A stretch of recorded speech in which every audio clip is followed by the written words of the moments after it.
Okay, guys, right, I'm in big trouble here. I'm in between an assassin and a Spaniard. So who's the most dangerous? I think we all have our different styles about us, so I think that makes both of us dangerous in our own right. So listen, I'm going to talk to you first, Juan. You're just out of a fight with Pitbull. Yeah, Pitbull in the beginning of the tournament unfortunately lost the decision, and then came next and fought in LA against Henry Corrales, which I won a decision. So good to get back on the winning streak. It always is, and of course our guy Pedro. Oh yeah, Pedro's up next. Yeah, he's up next. So, yeah. So what do you think of the chances? I think Pedro is a great fighter. He's well-rounded, and I think he's going to give Pitbull a handful, But Pitbull's very smart on knowing when he can't end a fight and going for the win, just the win, and being okay with that. And that's what's very good about him. And I learned about him that I took from him to go into my last fight against Henry Corrales. So I was talking to Georgie too, obviously, before, and I'm getting the same vibe from you. Pedro has it all, but Pitbull has the experience. He just knows that he's just able to know that when he's not able to finish someone, he knows how to win.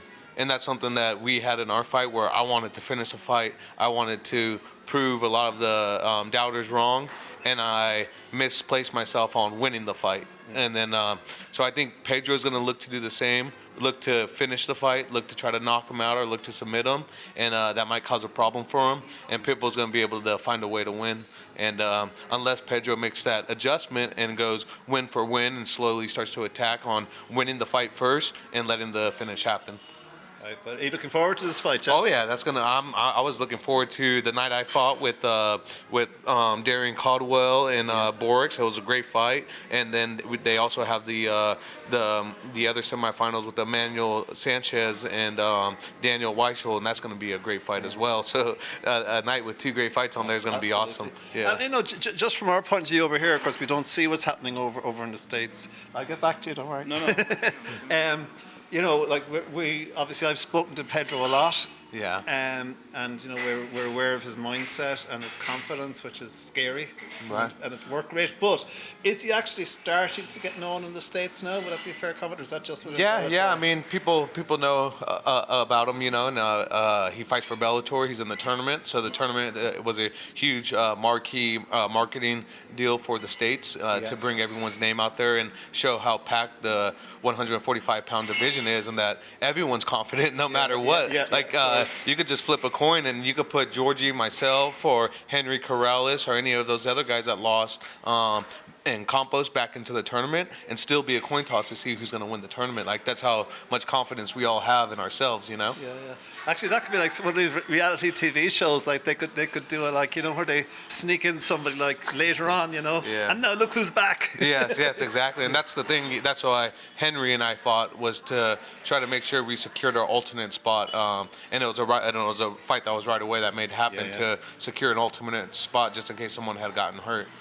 Yeah. So I think of Georgie coming over here, like the Bellator Europe is kind of, in some people's eyes, a smaller series, but it's getting bigger and bigger now, isn't it? That's something all our teammates, myself, Saad, and Georgie, had talked about, is fighting here in Europe. And luckily for us, one of our teammates, Georgie, got to come here first, and we got to come with them and try to get our mind state ready, because it's bound to happen for one of us next. I mean, they fought in Jerusalem and now here in Dublin, which we're really excited for, and we're excited to come here, see it, and then make our names next. So it's a huge opportunity for us and our team. Do I have an assassin behind me? Yes, there's an assassin right there sitting, waiting. So how are you, sir? I'm doing good. Yeah. Based on what he said, coming out here, I feel like there's a lot of talent out here, a lot of hungry guys, a lot of young uppercomers, and for all of us, Georgie now moved up to 55. Juan fights 35s, 45s, and 55s. And I feel like there's a lot of smaller guys in our division. So coming out here and being able to see the guys, see them fight. I know from SBG there's a lot of catchweight fighters too, 160-pounders, 165-pounders who have good names out here. And I'd love to come out here and fight any of those guys. I think we'd put on a great show. You actually sent me a message about taking the fight when he had already, he already took the fight. But yeah, because there's so many of them in our weight class. So I feel like, us coming out there, or, I'm planning on fighting in March. If any of them want to come to the States, hey, give me a call, shout me out. We get a fight. I'm trying to find a fight. So, I'll fight at any weight. I fought my last one at 170. fight at 55. Because interestingly, there was a lot of talk. There was kind of questions put to Bellator Europe. Like, why don't you accept in a way that you're as they would see it, a lesser kind of kind of promotion and have your own belts. So they said, no, we're not going to have our own belts. This is Bellator. And now that kind of viewpoint has been vindicated now because you guys are saying you want to fight here. Yeah. I mean, the market's, it's huge out here. Every time they come out here, they sell out the arenas. So it shows that the fans, they love fighting. They've welcomed, Bellator with open arms. And, it's huge out here. So I would love to come out here to fight. I'm glad we made it out here. We got, like you said, we got one of our guys out here fighting on the card. And, it's no bad blood. We come here for business, and it's all respecting. So we're coming here to fight. We could all shake hands and be friends after. But right now, we're here for a purpose. He's going to fight. We're going to check out the atmosphere. And, if anybody else wants to get it while we're here, we can sign some contracts and go from there. So you're here for business, which is good. All business, man. 10-hour flight. We're going to come, put on a good show, check out some of the fighters, see how the fans like the show, see if, if we're welcome back, we'll more than likely come back and take a fight. So to both of you guys, I'm interested what your read is on this. After 4 years, 8 days before this fight night in Bellator 240 Bellator Dublin, another promotion announced returning to Ireland after 4 years. I saw that. Not a coincidence, no?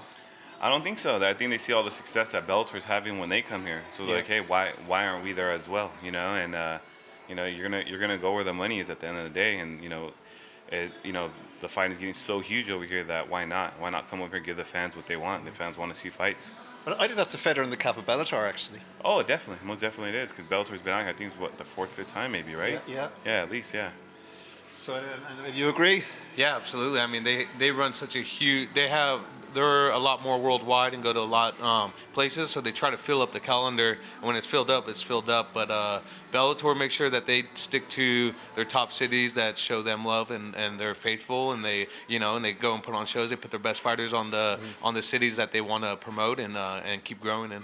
Yeah. And the next one hopefully is going to be in. I actually just did a little national tour in Spain to try to grow the influence there in Bellator, and did a great job doing it, running seminars, and we're waiting. Hopefully by the end of this year, maybe the start of next year, be able to have a Bellator in Madrid, which is going to be huge on what. Actually, that's a very good point. Yeah. Spain, why isn't there more MMA in Spain? Well, that's what I was there working on, and they have a lot of good guys, and so right now it's just a hard market to pull some of the guys out and get them into the bigger shows. They just need the right representation, and that's what I was there for, finding guys and trying to help promote it, and had a great sit down talk to a guy named Pablo, who brought. They're all called Pablo. Yeah, exactly. Juan and Pablo, which was my name and Pablo's name, but he was the one to bring K1 into Spain, first K1 fighting combative sports into Spain besides boxing. But we sat, talk, and keep growing, bouncing ideas off each other on how to bring Bellator to come in Spain. If I would have won my last fight against Pitbull, it would have been a lot easier. But we got to keep working, and hopefully, with the title fight that I get next, it's gonna be able to defend it back in Spain. Yeah, and of course Pedro Carvalho wants to bring it to Portugal. Oh yeah, and that's right in the same Yeah. right next neighbors. And there's actually a debutante on this card. If you'll be watching, you won't be seeing all the fights, you'll see a good few. Keep an eye out for Asiel Adjoub, I can't pronounce it right, Adjoub, Okay. who's French. Oh wow! And a multiple French and world striking champion in his youth. And he wants to bring Bellator to France. Yeah, I know him and Czech Congo. They're working really hard on getting that to France, and so there's so many good cities out there that you could keep trying to promote. But at the end of the day, you have 365 days out of the year to try to, and the calendar fills up fast. But the point is, if all these plans come to fruition, like Bellator Europe is going to be like big. Yeah, it definitely is. Like you said, Bellator does a good job of marketing outside the states and building all these fighters from different countries. There's fighters everywhere, and there's so many places. Like they've been in Hungary, they've been in Italy a few times, and they have the crowd's starting to grow there, and they're starting to grow the MMA scene. Here, it's already big. It's getting huge. It's going to get bigger. I think it's just going to get bigger. So as long as they keep going to different countries, it's going to keep getting bigger everywhere else and open that market.